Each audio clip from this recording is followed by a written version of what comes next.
அனைவருக்கும் வணக்கம். இங்கே நீங்க இப்ப பார்க்குறது ஒரு பாயாசம். இந்த பாயாசத்தை நான் இன்றைக்கு ஒரு ஸ்பெஷலான இன்கிரீடியன்ஸ் வச்சு செய்திருக்கிறேன். அதுதான் பாதாம் பிசின்.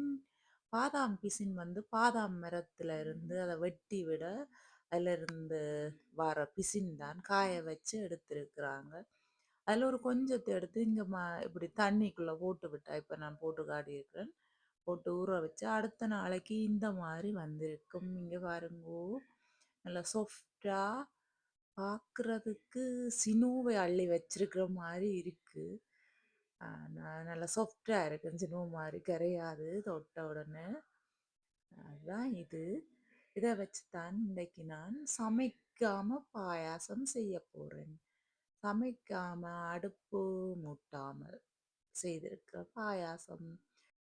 அதை எப்படி நான் செய்தேன்னு சொன்னால், இந்த பாதாம் பிசினை எடுத்துட்டு அதோட இது பாதாம் பால், மற்றது கொஞ்சம் ரேசின் எடுத்துருக்கிறேன். 2 வகையான ரேசின் இருந்தது. ஒன்று பிளாக்கு, மற்றது கோல்டன் கலர் ரேசினும், மற்றது வால்நட் இருக்குது, கஜு இருக்குது. இவ்வளோ தான் எனக்கு இருந்தது. வேறு நட்ஸ் என்னென்ன இருந்தாலும் போடலாம். நான் இவ்வளோத்தையும் எடுத்து நட்ஸ் ரேசின் எல்லாம் ஊற வைக்கல, அப்படியே ட்ரையாகவே க்ரஷ் பண்ணி அதுக்குள்ளே போட்டுனேன். அப்போ தான் அது கடிக்க நல்லா டேஸ்ட்டாக இருந்தது. இப்போ பாலை ஊற்றிட்டு நட்ஸ் எல்லாம் அதுக்குள்ளே போட்டுட்டு நான் ப்ரௌன் சுகர் எடுத்திருக்கிறேன்.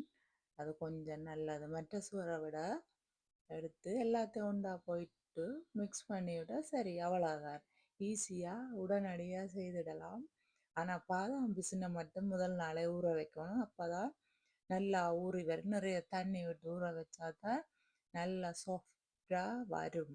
அந்த மாதிரி நான் காட்டின மாதிரி அப்படி ஊற வச்சு எடுத்துட்டு நல்லா சத்தான சுவையான பாயாசம் நீங்கள் ரெடி பண்ணி சாப்பிடலாம். இந்த பாதாம் பிசின் நீங்கள் பாருங்கள், நான் இது ப்ரௌன் சுகர் போடுறேன். இப்போ நீங்கள் மற்ற சுகர் கூட போடலாம். இது ப்ரௌன் சுகர் கொஞ்சம் நல்லதுன்றபடியாக நான் போட்டிருக்கேன். இந்த பாதாம் பிசின் இதை இப்படி செய்ய வேணுமென்று இல்லை, வேறு எல்லா வகையான குளிர்பானங்கள் ஸ்மூதி எதுக்குள்ளையும் போட்டு சாப்பிடலாம். உடலுக்கு மிகவும் குளிர்ச்சியானதாக இருக்கும். இந்த வெயில் காலத்தில் இந்த மாதிரி பாதாம் பிசின் கிடைச்சா நீங்கள் உணவில் சேர்த்து கொண்டால் குளிர்ச்சி மட்டுமில்லை, வேறும் நிறைய சத்துக்கள் அதில் இருக்குது, நிறைய பெனிஃபிட்ஸ் இருக்குது. அதால் இந்த பாதாம் பிசின் கிடைச்சால், இது அதிகமான விலை இல்லை, விலை குறைவு, வாங்கி பயன்படுத்துங்கள் நண்பர்களே. நன்றி.